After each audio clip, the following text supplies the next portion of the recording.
Langsung saja ke pembahasannya. Yang pertama ada class action.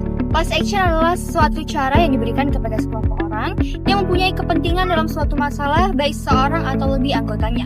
Menggugat atau digugat sebagai perwakilan kelompok tanpa harus turut serta dari setiap anggota kelompok. Persyaratan umum yang perlu ada mencakup banyak orang, tuntutan kelompok lebih praktis, dan perwakilannya harus jujur. Dapat diterima oleh kelompok dan mempunyai kepentingan hukum dan fakta dari pihak yang diwakili. Class action bisa merupakan suatu metode bagi orang perorangan yang mempunyai tuntutan sejenis untuk bergabung bersama mengajukan tuntutan agar lebih efisien, dan seorang yang akan turut serta dalam class action harus memberikan persetujuan kepada perwakilannya. Pengadilan sangat besar karena setiap perwakilan untuk maju dan beracara di peradilan itu harus mendapat persetujuan dari pengadilan, yang dimana pengadilan akan menilai ataupun memperhatikan. Yang pertama itu ada class action, merupakan tindakan yang paling baik untuk mengajukan gugatan. Kedua itu yaitu mempunyai kesamaan tipe untuk tuntutan yang sama. Ketiga, penggugatnya sangat banyak. Dan yang terakhir itu ada perwakilan yang layak ataupun patut. Nah, jadi kegunaan class action ini secara mendasar itu antara lain adalah efisiensi perkara, proses perkara yang ekonomis, menghindari putusan yang berulang-ulang yang dapat beresiko adanya putusan inkonsistensi dalam perkara yang sama. Dua, legal standing. Nah, istilah gugatan legal standing itu pada umumnya digunakan untuk merujuk pada hak gugatan ataupun legal standing organisasi sebagaimana yang terkandung di antaranya dalam Undang-Undang Nomor 32 Tahun 2009 tentang perlindungan dan pengelolaan lingkungan hidup dan Undang-Undang Nomor 8 Tahun 1999 tentang perlindungan konsumen. Nah, jadi dalam hal ini legal standing itu dapat diartikan sebagai kualitas atau hak menggugat perkara ke pengadilan dengan mengatasnamakan kepentingan kelompok masyarakat tertentu. Perlindungan lingkungan hidup, hak gugat organisasi lingkungan hidup diatur dalam pasal 92 Undang-Undang Nomor 32 Tahun 2009 tentang perlindungan dan pengelolaan lingkungan hidup yang menyatakan sebagai berikut. Yang pertama, dalam rangka pelaksanaan tanggung jawab perlindungan dan pengelolaan lingkungan hidup, organisasi lingkungan hidup berhak mengajukan gugatan untuk kepentingan pelestarian fungsi lingkungan hidup. Yang kedua, hak mengajukan gugatan terbatas pada tuntutan untuk melakukan tindakan tertentu tanpa adanya tuntutan ganti rugi, kecuali biaya atau pengeluaran real. Yang ketiga, organisasi lingkungan hidup dapat mengajukan gugatan apabila memenuhi persyaratan, yaitu yang pertama berbentuk badan hukum, yang kedua menegaskan di dalam anggaran dasarnya bahwa organisasi tersebut didirikan untuk kepentingan pelestarian fungsi lingkungan hidup, dan yang ketiga telah melaksanakan kegiatan nyata sesuai dengan anggaran dasarnya paling singkat 2 tahun. Berdasarkan ketentuan di atas, dapat diketahui bahwa hak gugat atau legal standing organisasi adalah organisasi atau swadaya masyarakat untuk mengajukan gugatan untuk upaya pelanggaran di dalam bidang tertentu.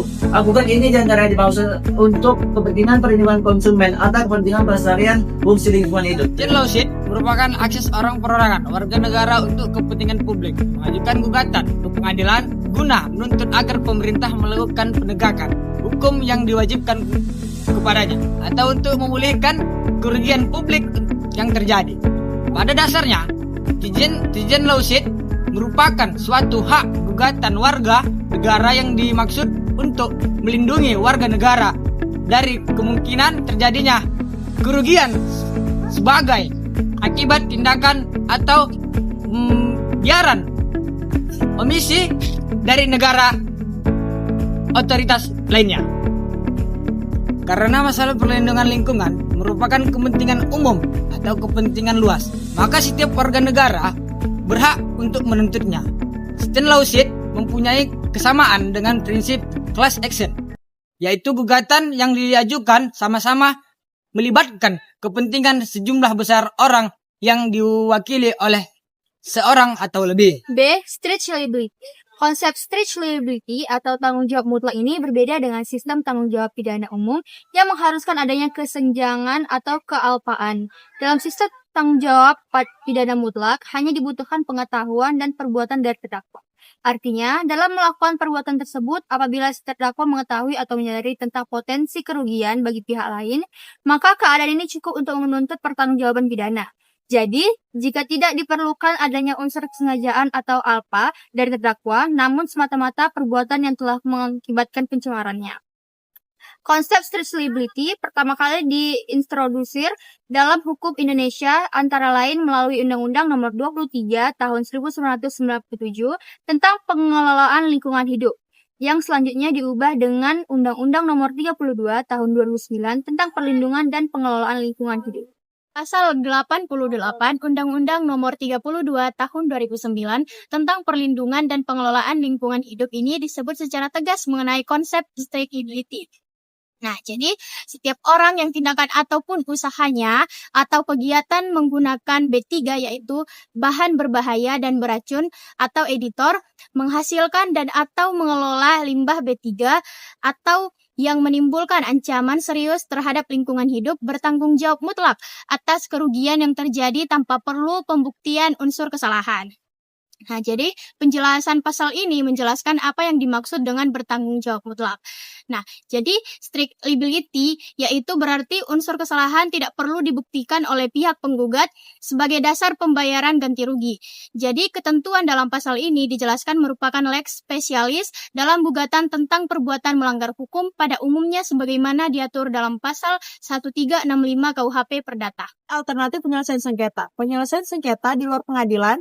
Pasal 31 Undang-Undang Nomor 32 Tahun 2009 tentang Perlindungan dan Pengelolaan Lingkungan Hidup menyebutkan penyelesaian sengketa lingkungan hidup di luar pengadilan diselenggarakan untuk mencapai kesepakatan bentuk dan besarnya ganti rugi dan atau tindakan tertentu guna menjamin tidak akan terjadinya atau terulangnya dampak negatif terhadap lingkungannya.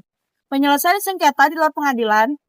Pasal 85 Undang-Undang Nomor 32 Tahun 2009 tentang Perlindungan dan Pengelolaan Lingkungan Hidup menyebutkan penyelesaian sengketa lingkungan hidup di luar pengadilan diselenggarakan untuk mencapai kesepakatan bentuk dan besarnya ganti rugi dan atau tindakan tertentu guna menjamin tidak akan terjadinya atau terulangnya dampak negatif terhadap lingkungan hidup.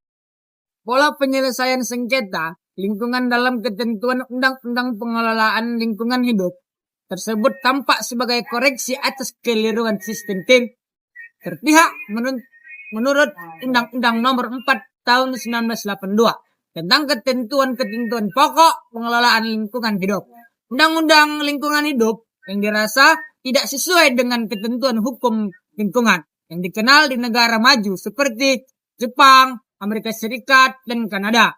Penyelesaian sengketa lingkungan di luar pengadilan berdasarkan UU PPLH tidaklah dipersyaratkan mempergunakan santunan jasa pihak ketiga netral, baik yang tidak memiliki kewenangan mengambil keputusan. Penyelesaian sengketa lingkungan di luar pengadilan berdasarkan Undang-Undang Nomor 32 Tahun 2009 tentang Perlindungan dan Pengelolaan Lingkungan Hidup tidak dipersyaratkan mempergunakan santunan jasa pihak ketiga netral, baik yang tidak memiliki kewenangan untuk mengambil keputusan maupun jasa pihak ketiga netral yang memiliki kewenangan untuk mengambil keputusan, tetapi boleh dilakukan oleh sendiri dan para pihak-pihak yang bersengketa. Cukup sekian dari pembahasan kami. Jika ada salahnya kami mohon maaf. Tidak ada benarnya dari Allah Subhanahu wa taala. Billahi taufiq wal hidayah. Wassalamualaikum warahmatullahi wabarakatuh.